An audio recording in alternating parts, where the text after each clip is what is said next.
Hello. Do you want to? You can take it. We should do it together.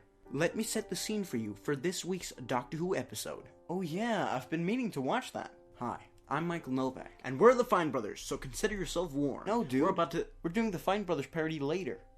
This is important. Tonight's Doctor Who episode will open with Osgood returning, but with double the fun. Because as the only one, she is still in contact with her Zygon self. The opening scene uses simple split-screen technology. That is so it will take you away from the vague dialogue in this clip. And what you're about to see is a review of that episode, but it does come with a warning. Yes.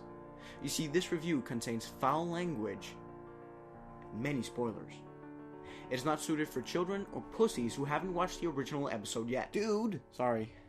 Now you're warned. So welcome to this review.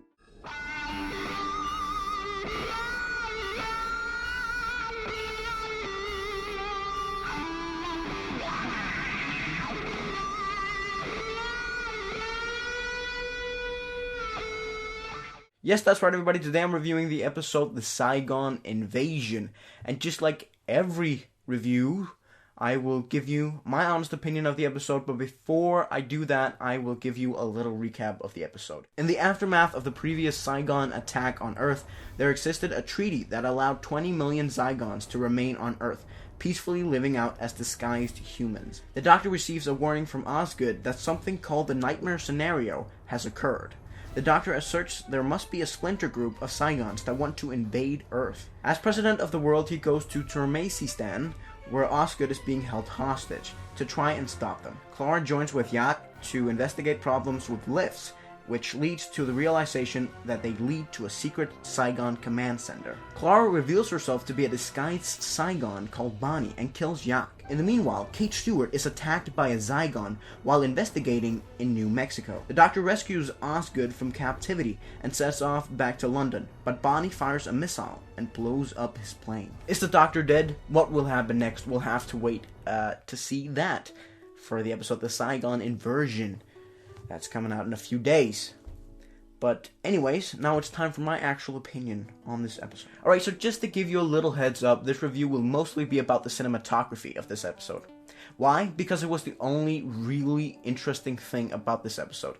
The only thing that really surprised and fascinated me. That and the ending, but I'll get to that in a minute. Other than the cinematography, this episode was pretty ordinary. However, it did have the essence of the big production style that we also know from the season opener this year, and I really like that. And that is also what brings me on to the cinematography. This episode looked absolutely amazing and had some absolutely amazing shots. It was unbelievable. So great job, team. Also, I want to give credit to someone whom I've never talked about in these reviews before.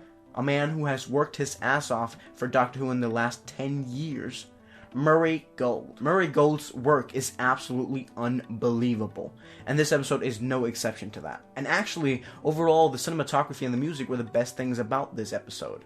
But anyways, enough about that. Let's talk about the characters and the plot. So, where should I begin here? This episode was interesting and a bit boring also. I felt like it became a bit too technical. The thing is, the Doctor always saves the day in Doctor Who in such a clever way. But never once has he taken off 10 minutes to explain to us how he used quantum physics to do it. He just does it and we're amazed by it. But oh boy, it is not the same thing with UNIT. I mean, just take the intro to this episode, which I parodied in the beginning of this video. I honestly thought that this scene was completely unnecessary. And don't even get me started on Kate-Lethbridge Stewart.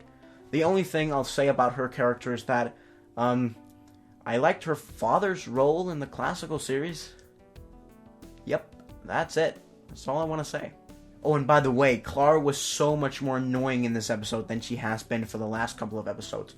You know, I loved the last episode so much because Clara almost wasn't in it. This week, when she was trying to be all clever and cool, I literally broke into hysterical laughter because it was so terrible. Sorry, Jenna, but the bad girl role really doesn't fit you.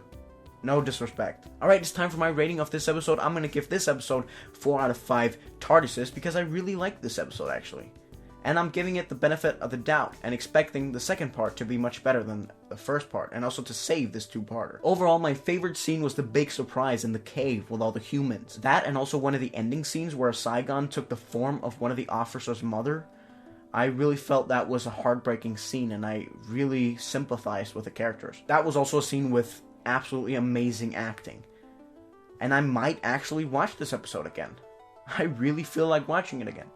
It was that good. Anyways, enough about that. Thank you guys so much for watching this review. I look forward to seeing you all again and next week when I'm reviewing the episode The Zygon Invasion. I can't wait. But that's mostly because I straight up love the Zygons. Anyways, thank you for subscribing and everything. I'll see you next week. Bye.